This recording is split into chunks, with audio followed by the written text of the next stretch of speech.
Shalom Bapak Ibu Saudara yang dikasihi Tuhan. Seri pengajaran hari ini Jumat 12 Februari 2021 berjudul Peran Firman Allah. Mencermati apa yang tertulis dalam Yohanes 1 ayat 1 yang mengatakan bahwa pada mulanya adalah firman. Firman itu bersama-sama dengan Allah, dan firman itu adalah Allah. Maka firman itu pastilah sangat penting untuk digumuli setiap orang percaya. Lalu pertanyaannya, apa sebenarnya peran firman Allah dalam hidup kita? Untuk menjawabnya, kita akan coba lihat beberapa ayat yang terkait dengan firman. Dalam Yohanes 8 ayat 32 dikatakan, "Dan kamu akan mengetahui kebenaran, dan kebenaran itu akan memerdekakan kamu." Di sini dikatakan kebenaran, yaitu firman, akan memerdekakan kita dari dosa. Artinya, kalau orang menghidupi firman, ia akan tidak bisa berbuat dosa lagi. Wow, luar biasa.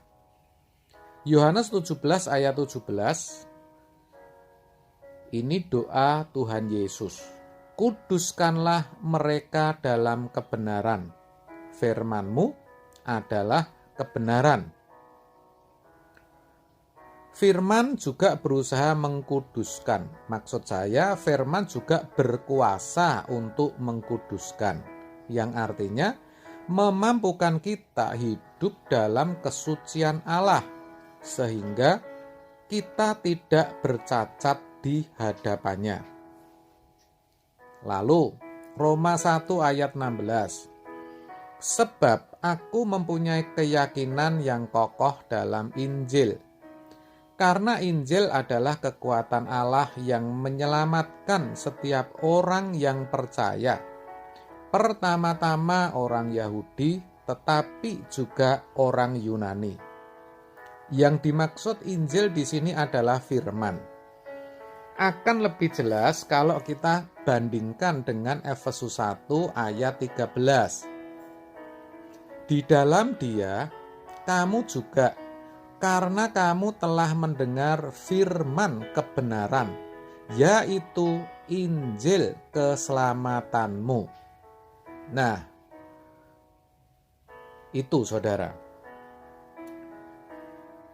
Perhatikan, dikatakan karena kamu telah mendengar firman kebenaran, yaitu Injil keselamatanmu.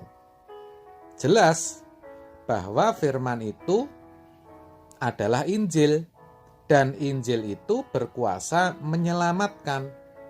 Dengan kata lain, firman itu berperan menyelamatkan kita yang percaya kepada Yesus, menyelamatkan kita dari murka Allah atau kebinasaan kekal.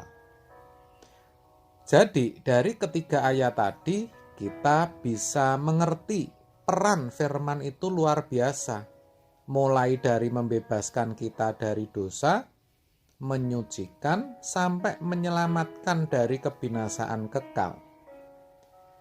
Tetapi yang harus dimengerti, peran tinggal peran.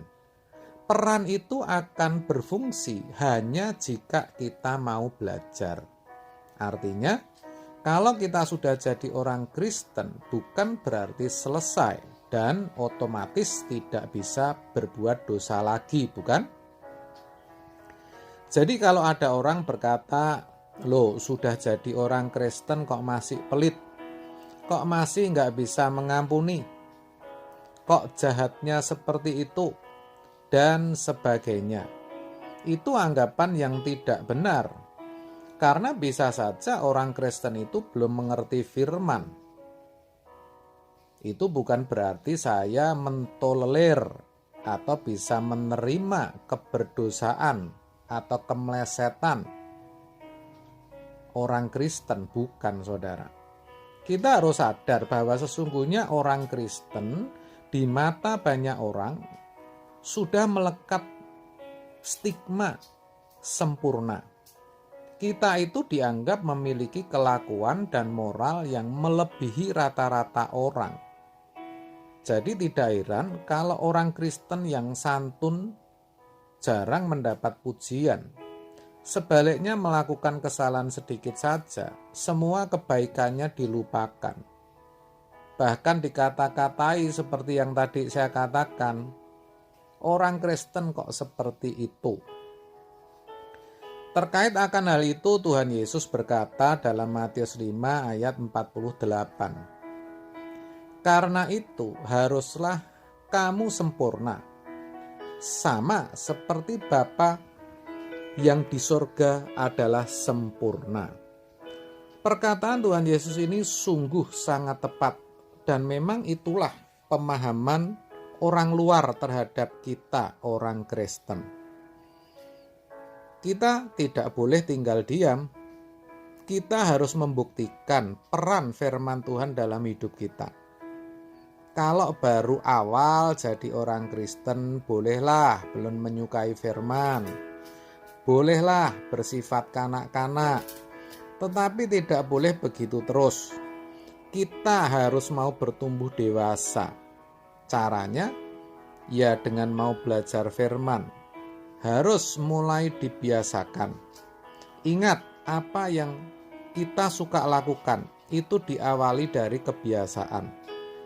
Saudara mungkin berkata, saya tidak sekolah teologi kok Pak, saya jemaat biasa, saya sudah tua. Tapi ingat, setiap kita harus dimuridkan, itu keharusan.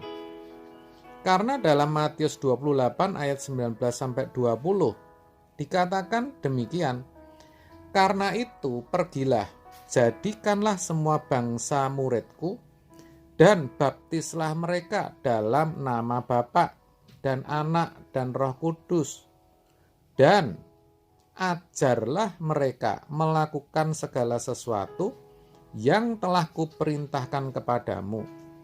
Dan ketahuilah, Aku menyertai kamu senantiasa sampai kepada akhir zaman. Yang namanya murid harus mau belajar dan mau diajar. Saya percaya itu harus dimulai dengan memiliki kemauan. Kalau kita mau, kita pasti akan cari jalan. Mungkin dengan membaca Alkitab dari ayat yang mudah dimengerti dahulu, seperti kitab Yohanes. Mungkin cuman satu ayat tiap hari. Kalau itu kita pelihara, Roh Kudus pasti tuntun. Kita pasti akan semakin haus. Membacanya jadi satu perikop. Lama-lama satu pasal, 2 pasal. Ditambah kalau mendengar khotbah mulai dicatat.